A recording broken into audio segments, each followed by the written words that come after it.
So I've recently been rewatching Game of Thrones, and as always, it's fucking glorious. I've just finished season 3, and even after multiple rewatches, the magic is not yet lost on me. Now those who have followed me for some time will know that I'm one of the very few people who actually liked season 8 of Game of Thrones. Now do I think it lives up to the standard of the rest of the show?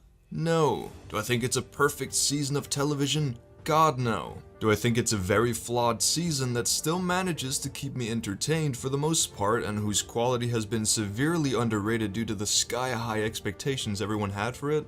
Yes. Season 8 of Game of Thrones wasn't everything I hoped it would be. The Battle of Winterfell and the whole conclusion to the Night King arc was disappointing, despite how captivating and haunting all the buildup had been. Daenerys' turn makes complete sense and was the right decision in my opinion, but it just felt a bit rushed, and a few extra episodes would have been perfect to properly flesh out her character arc. And of course the finale just did not leave any lasting impact, and it felt like so many characters and plot threads were just left unfinished and unresolved. I think the big and important episodes of the seasons are the one that really fell flat, those being episode 3 and the finale. And it sucks. But despite all that, I still like the season overall. Episodes 1, 2, 4, and 5 are still mostly good, and I can personally only find the occasional points of critique. And perhaps it's just because I'm a fanboy of the show. I mean, it is in my top 5 favorite TV shows of all time, but I certainly enjoyed it more than most people did. But just for the sake of this video, let's say season 8 is a bad ending. It's not a bad season of TV, honestly better than average, but compared to the standard of Game of Thrones, yeah,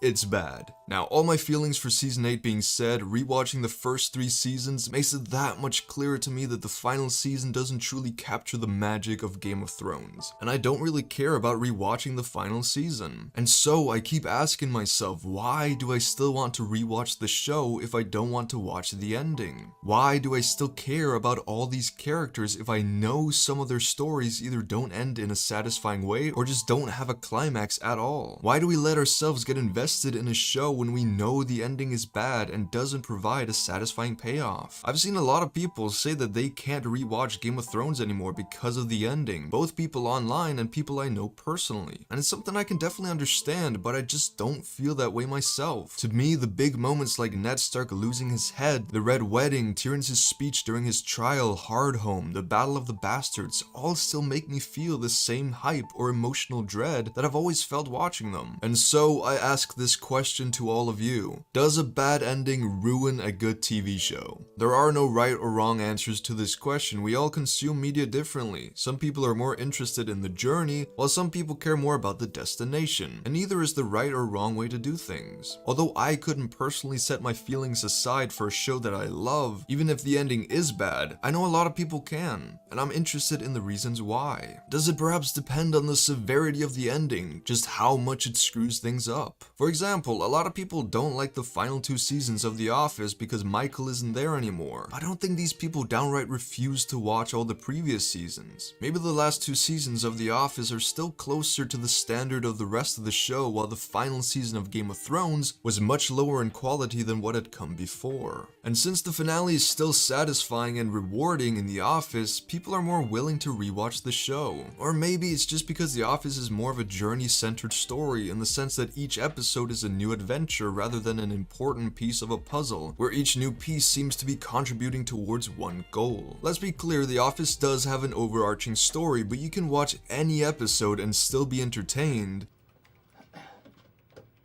I declare bankruptcy! Whereas if someone who had never watched Game of Thrones before watched a random episode from, let's say, season 5, then they'd be confused as hell. Hello. Fala Mogulis.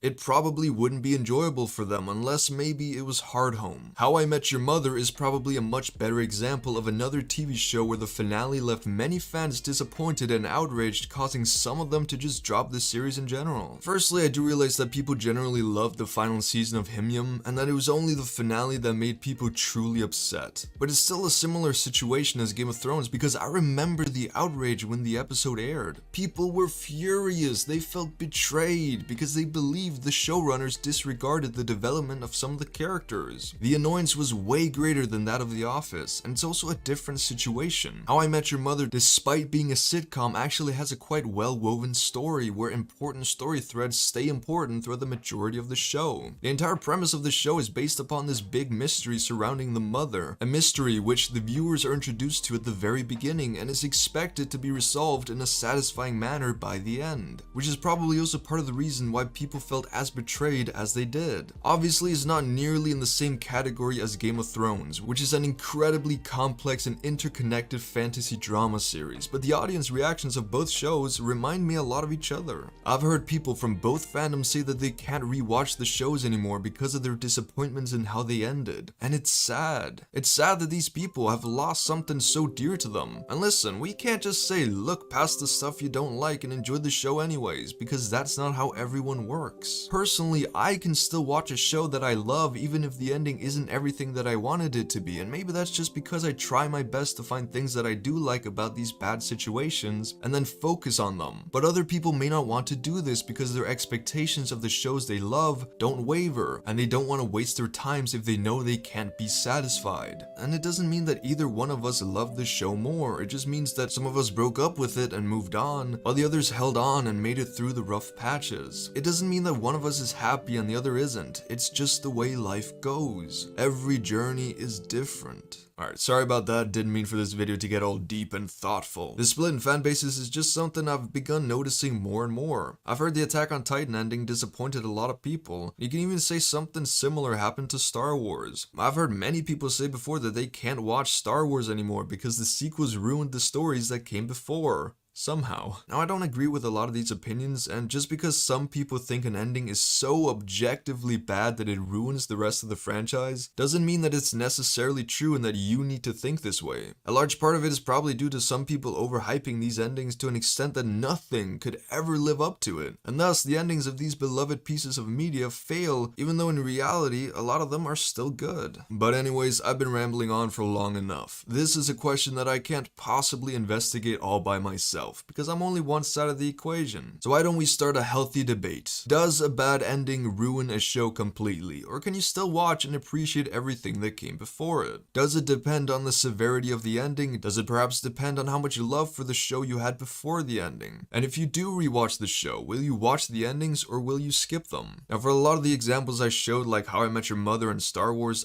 I don't believe the endings are bad, but I know a lot of people do. And so let's talk about it. Remember that there is no right answer to any of these questions, just how you feel personally. But anyways, that was it for today. Sorry I've been gone for a couple weeks. I was on vacation and enjoying myself before I go off to college. There'll be another video up soon, I promise, but other than that, I hope you all have a wonderful day, stay safe, and peace out.